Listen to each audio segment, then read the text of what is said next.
ربي زدني علما زدني فقها زدني حكما أتبع قولك عملا يبني يجبر ذلك عثرة أمة. قل يا ربي زدني علما. اعوذ باللہ من الشیطان الرجیم. بسم اللہ الرحمن الرحیم وبہ نستعین وہو خیر ناصر وخیر معین وصلی اللہ علی محمد وآل محمد. ناظرین کرام، فقہ احکام کے ساتھ آپ کی بارگاہ میں حاضر ہیں. آج جو بحث ہم پیش کرنا چاہتے ہیں وہ مطہرات کی بحث ہے. یعنی خالق کائنات نے اپنے فضل اور کرم سے کچھ ایسی چیزیں بنائی ہیں کہ وہ خود بھی پاک ہیں، اور کوئی چیز اگر نجس ہو جائے تو اس کو بھی پاک کر سکتی ہیں. یہ خدا کا کتنا بڑا لطف ہے کہ پھر ہم ان چیزوں کو استعمال کر سکتے ہیں. ان کو پاک کرنے کے بعد دوبارہ ان سے فائدہ لے سکتے ہیں. تو یہ تمام چیزیں اپنی جگہ پہ خالق کائنات کی بہت بڑی آیتیں ہیں، نشانیاں ہیں قدرت خداوندی کی. مطہرات میں پاک کرنے والی چیزوں میں سب سے پہلی چیز جو ہے وہ پانی ہے. پانی خداوند متعال کی کتنی بڑی نعمت ہے. کیا اس زمین پر پانی کے بغیر زندگی کا کوئی تصور کیا جا سکتا ہے؟ یہ خدا کا لطف ہے. خالق کائنات نے آسمان سے پانی نازل کیا ہے، پانی پیدا کیا ہے. ہر زندہ چیز کی زندگی پانی کی مرہون منت ہے. اگر یہ پانی نہ ہوتا زندگی کا کوئی تصور نہ تھا. تو یہاں یہ بھی عرض کرتے چلیں کہ ان فقہی احکام کے ساتھ ہمیں یہ بھی توجہ رکھنی ہے کہ خداوند متعال کی اس نعمت سے صحیح فائدہ اٹھایا جائے، اس میں اسراف نہ کیا جائے. ایک مرتبہ رسول کائنات صلی اللہ علیہ وآلہ وسلم کسی نہر کے کنارے سے گزر رہے تھے. دیکھا کہ کوئی شخص وہاں سے وضو کر رہا ہے، لیکن وضو میں پانی زیادہ استعمال کر رہا ہے. رسول کائنات نے انہیں ٹوکا کہ یہ اچھی بات نہیں ہے. انہوں نے کہا یا رسول اللہ اتنا پانی زیادہ ہے یہاں پر. تو فرمایا زیادہ ہونے کا یہ مطلب نہیں ہے کہ ہم اسے اسراف کریں. اگر اس نگاہ سے دیکھا جائے کہ نعمت سے صحیح فائدہ اٹھایا جائے تو یہ نعمت دوسروں تک بھی پہنچے گی. ہمارے ہاں زیادہ ہے، کچھ ایسے علاقے بھی ہیں، کچھ ایسے لوگ بھی ہیں جہاں یہ نعمت بہت کم ہے. اور اس نعمت پہ اگر انسان غور و فکر کرے، خالق کائنات قرآن مجید میں کتنی مرتبہ دعوت دے رہا ہے کہ اس پانی پہ غور و فکر کرو. اگر ہم اسے نمکین بنا دیتے تو تم کیا کرتے؟ یعنی یہ پانی خداوند متعال کی بہت بڑی نعمت ہے. اس کے حوالے سے ہمارے اوپر بہت ذمہ داریاں بنتی ہیں کہ ہم اس پانی سے صحیح فائدہ اٹھائیں. اس لیے اسلام نے پانی کے اندر نہر کے کنارے قضاء حاجت سے روکا ہے کہ وہاں پیشاب وغیرہ نہیں کرنا چاہیے، کہ پانی کے اندر بھی مخلوقات ہیں، ان کو بھی نقصان پہنچے گا، اور یہ پانی جب آلودہ ہو جائے گا تو دوسروں کے لیے بھی نقصان کا سبب بنے گا. تو ہمیں ماحول کو بھی پاک اور پاکیزہ رکھنا ہے، یہ اسلام ہم سے چاہتا ہے.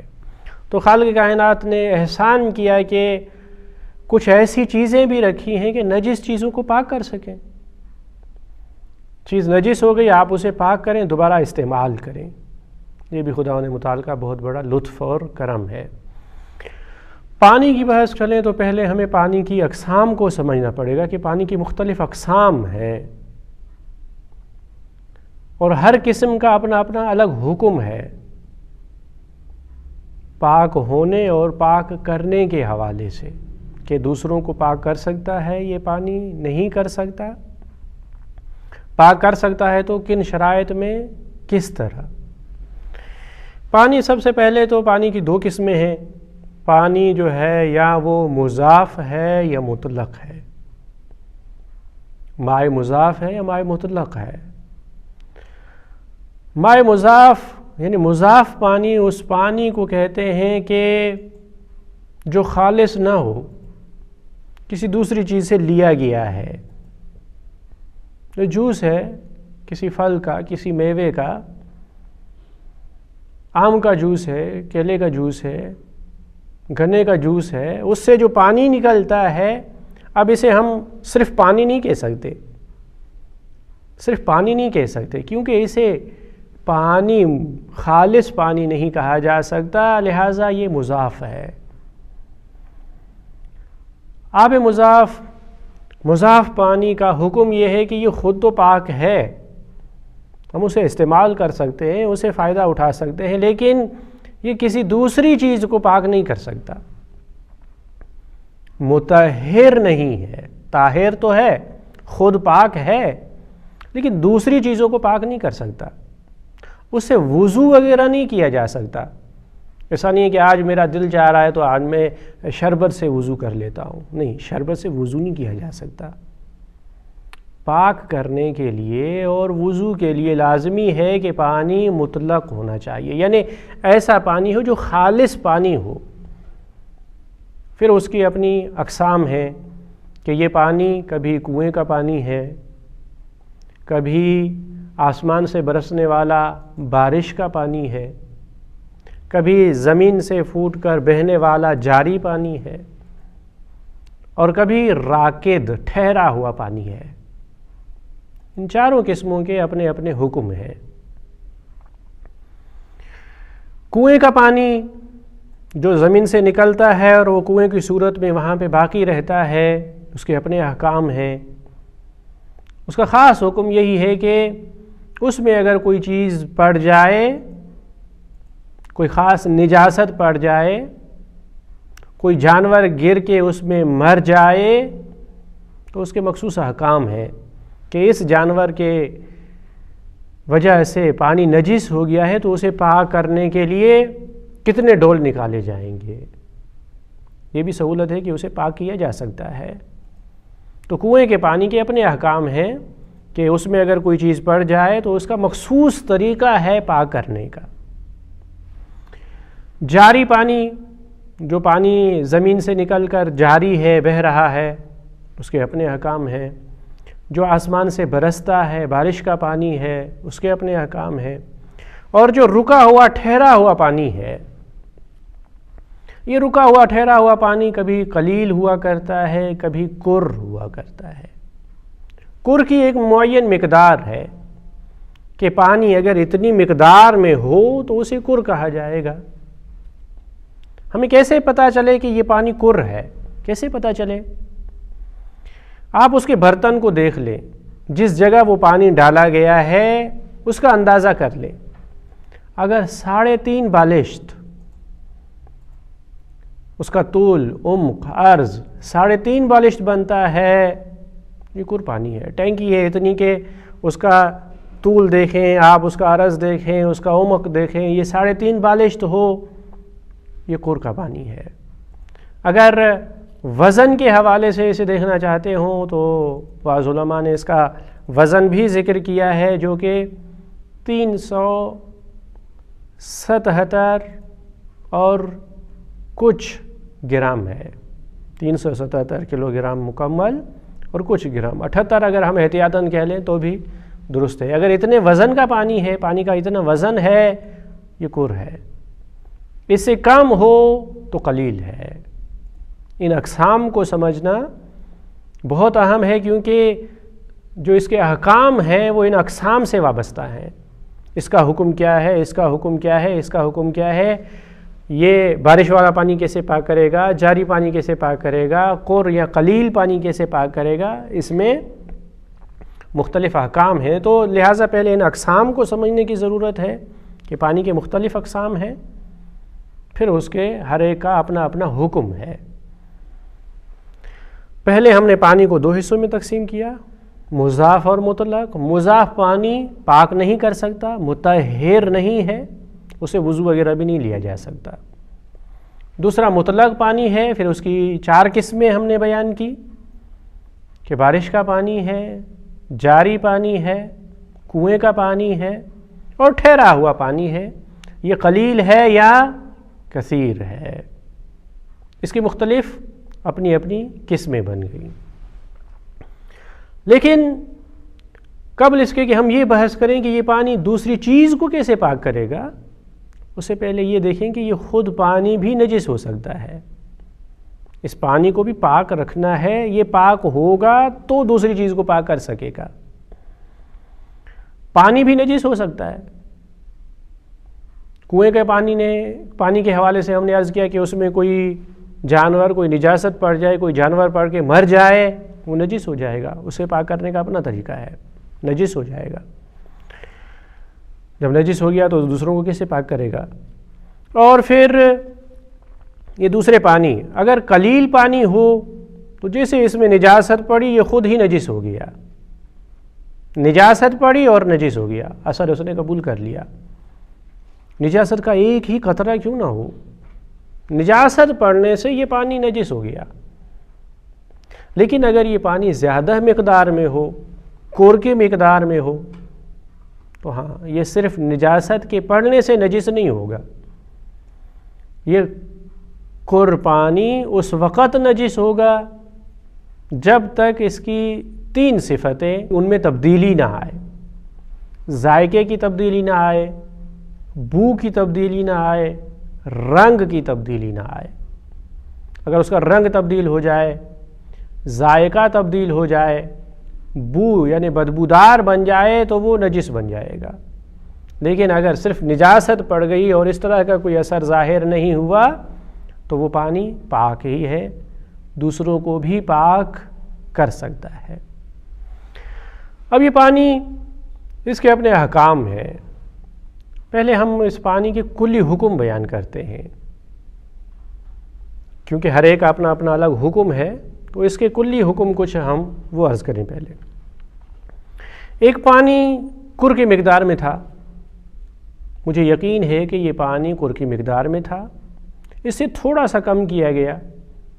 اب میں شک میں مبتلا ہو جاؤں کہ یہ کر پانی قلیل میں تبدیل ہوا ہے یا نہیں ہوا ہے، تو یہ ہے کہ اسے گزشتہ حالت پر، اس کی جو گزشتہ حالت ہے اسی حکم کو باقی رکھا جائے گا.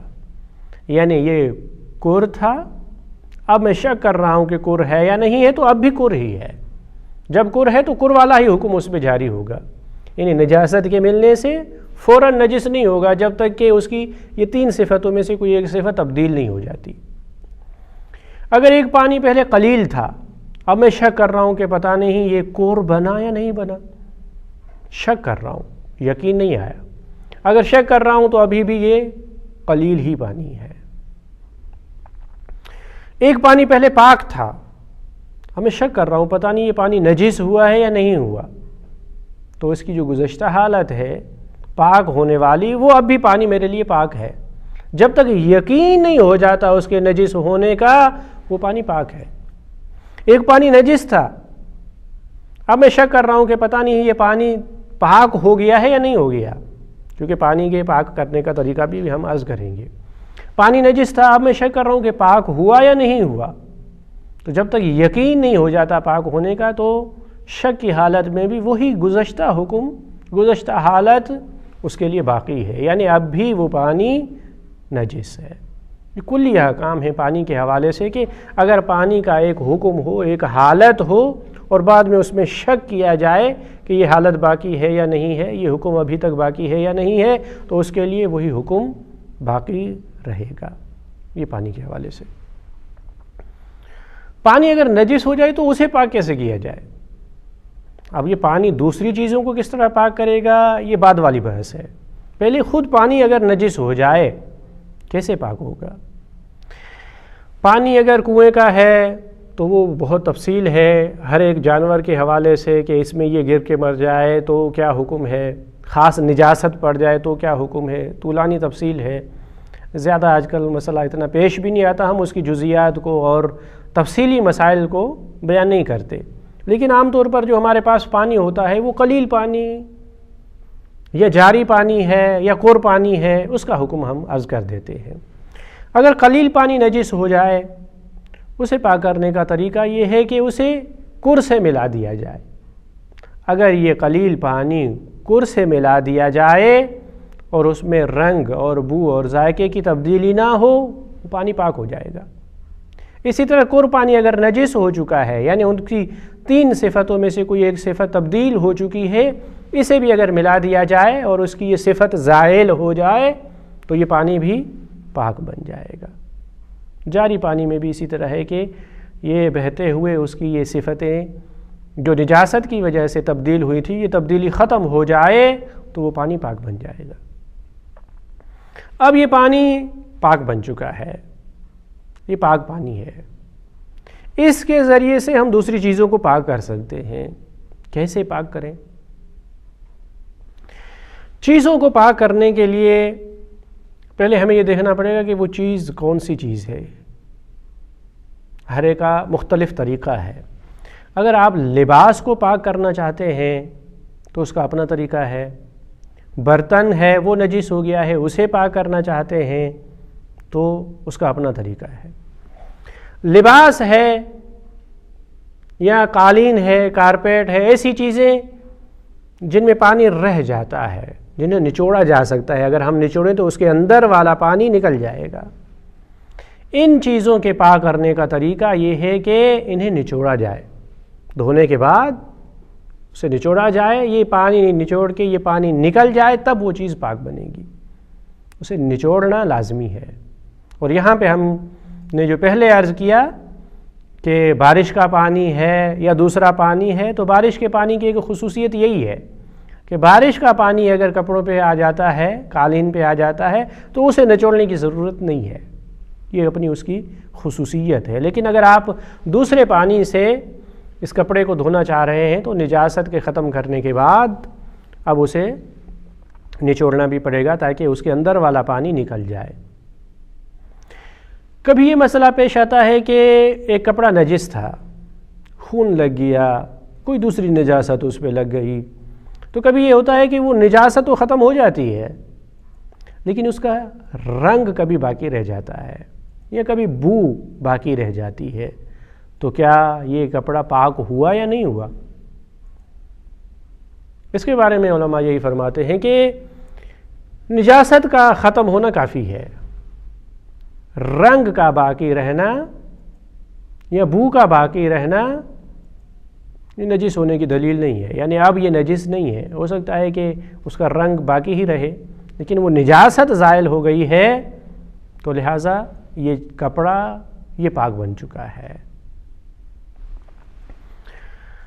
اگر ہم کسی برتن کو پاک کرنا چاہتے ہیں تو برتن میں پہلے ہمیں یہ دیکھنا پڑے گا کہ یہ برتن کس طرح نجس ہوا ہے۔ اگر پیشاب وغیرہ سے نجس ہوا ہے تو اس کا اپنا حکم ہے، کسی دوسری چیز سے نجس ہوا ہے تو اس کا اپنا حکم ہے۔ اگر پیشاب سے نجس ہوا ہے اور ہم اسے پاک کرنا چاہتے ہیں تو کور پانی میں اسے 1 مرتبہ دھونا کافی ہے۔ یعنی کور پانی میں آپ اس ظرف کو 1 مرتبہ دھوئیں، یعنی اس ظرف کو اٹھا کے پانی میں ڈبویا اور پھر نکالا، اب یہ پاک بن جائے گا۔ 1 مرتبہ اسے دھونا کافی ہے۔ لیکن آپ خلیل کے ساتھ اگر اسے دھونا چاہیں تو اس کے لیے 3 مرتبہ ہمیں دھونا پڑے گا کہ تب ہی جا کے پاک ہوگا۔ قلیل پانی میں کسی ظرف کو، برتن کو پاک کرنے کا طریقہ یہ ہے کہ اسے 3 مرتبہ دھویا جائے تب جا کے وہ پاک ہوگا۔ اگر کوئی دوسری چیز ہے جو نجس ہو گئی ہے، کہہ رہے ہیں کہ اگر پیشاب سے نجس ہو تو کور پانی میں 1 مرتبہ دھونے سے پاک ہو جائے گی، لیکن قلیل پانی کے لیے یہ ہے کہ اسے 2 مرتبہ دھویا جائے۔ 2 مرتبہ آپ اسے دھوئیں تو یہ پاک ہو جائے گی۔ یہ احکام ہے کہ یہ پانی کس طرح دوسری چیزوں کو پاک کر سکتا ہے۔ خود پاک ہے اور ہم چاہتے ہیں کہ اس کے ذریعے سے دوسری چیزوں کو پاک کریں، تو قلیل پانی کا اپنا حکم ہے اور کور پانی کا اپنا حکم ہے۔ کور میں 1 مرتبہ دھو لیا کافی ہے، قلیل میں کبھی 3 مرتبہ دھونا پڑ رہا ہے، کبھی 2 مرتبہ اور کبھی 1 مرتبہ دھونے کے لیے کافی ہے۔ یہ خاص حکم ہے کہ چیز اگر نجس ہو جائے تو پانی کے ذریعے سے اسے کس طرح پاک کیا جا سکتا ہے۔ یہ ہم کلی احکام بیان کر رہے ہیں پانی کے حوالے سے. اس کی مزید جزیات بھی ہیں، چھوٹے چھوٹے اس حوالے سے مسائل بھی ہیں، ان کو ہم یہاں پہ بیان نہیں کر رہے. لیکن بارش کا پانی اس کا اپنا حکم ہے کہ بارش کا پانی جب بارش برس رہی ہے تو یہ کپڑوں پہ اگر لگ جائے تو ایک مرتبہ سے ہی پاک ہو جائیں گے. یہ اگر عمارتوں کو لگ رہا ہے، زمین کو لگ رہا ہے، تو وہ چیزیں بھی پاک ہو رہی ہیں. اور کہیں پہ اگر جمع ہو گیا ہے بارش کا پانی، تھوڑی سی مقدار میں ہی کیوں نہ ہو، لیکن بارش ابھی تک جاری ہے، آسمان سے بوند ابھی تک جاری ہے، تو یہ قلیل پانی، یہ تھوڑا سا پانی بھی قر کا حکم رکھتا ہے. یعنی اس میں اگر کسی چیز کو ایک مرتبہ دھو لیا جائے تو وہ چیز پاک بن جائے گی. یہ بارش کی خصوصیت ہے کہ آسمان سے خالق کائنات جو پانی نازل کرتا ہے اس کی اپنی برکات ہیں کہ ایک مرتبہ دھونے سے جب بارش جاری ہے تھوڑا سا بھی پانی جمع ہو جائے تو وہ کثیر کا حکم رکھتا ہے، اور کپڑے میں بھی اسے نچوڑنے کی ضرورت باقی نہیں رہتی. یہ پانی کے حوالے سے ہے. مطہرات دوسری چیزیں بھی ہیں جو پاک کرتی ہیں. زمین پاک کرتی ہے، سورج پاک کرتا ہے، اور اسلام ہے، انقلاب، استحالہ. دوسری مطہرات بھی ہیں جن کو ہم آہستہ آہستہ آپ کی بارگاہ میں عرض کر سکیں گے. ان چیزوں پہ غور و فکر کرنا اور دھیان دینا بہت ہی لازمی ہے کہ یہ چیزیں ہماری عبادات سے تعلق رکھتی ہیں، یہ پاک کرنے والی چیزیں. لیکن اتنی حد تک بھی نہ ہو کہ آدمی وسواس بن جائے. یہ بہت ہی اہم نقطہ ہے کہ اگر آپ پاک کرنا چاہتے ہیں تو عام حد تک، معمولی حد تک جتنی توجہ کرنی چاہیے اتنا کافی ہے. ایسا نہیں ہے کہ آپ بار بار شک کرتے رہیں پتہ نہیں پاک ہوا یا نہیں، پتہ نہیں پاک ہوا یا نہیں. اتنا شک میں آدمی مبتلا ہو جائے کہ سارا دن یہی کرتا رہے. افسوس ہوتا ہے کہ بعض لوگ چھوٹی موٹی چیز کو پاک کرنے کے لیے اور اتنے پانی کو ضائع کرتے ہیں کہ بہت زیادہ. تو اسلام نے پاکائی کو اہمیت دی ہے، یہ چیزیں پاک کرتی ہیں، لیکن اتنی توجہ کافی ہے جتنی عام طور پر ہونی چاہیے. حد سے زیادہ حساسیت کا اظہار نہیں کرنا چاہیے. شک اور وسوسے میں مبتلا نہ ہونا چاہیے کہ یہ ایک بیماری ہے، اور مراجع اعظام یہی فرماتے ہیں کہ وسوسے کی حد تک ہمیں نہیں جانا چاہیے. ہماری دعا ہے کہ خالق کائنات ہمیں ان موذی بیماری سے نجات عطا فرمائے اور اسلام کے ان بہترین احکام پہ عمل کرنے کی توفیق عطا فرمائے. السلام علیکم ورحمۃ اللہ وبرکاتہ.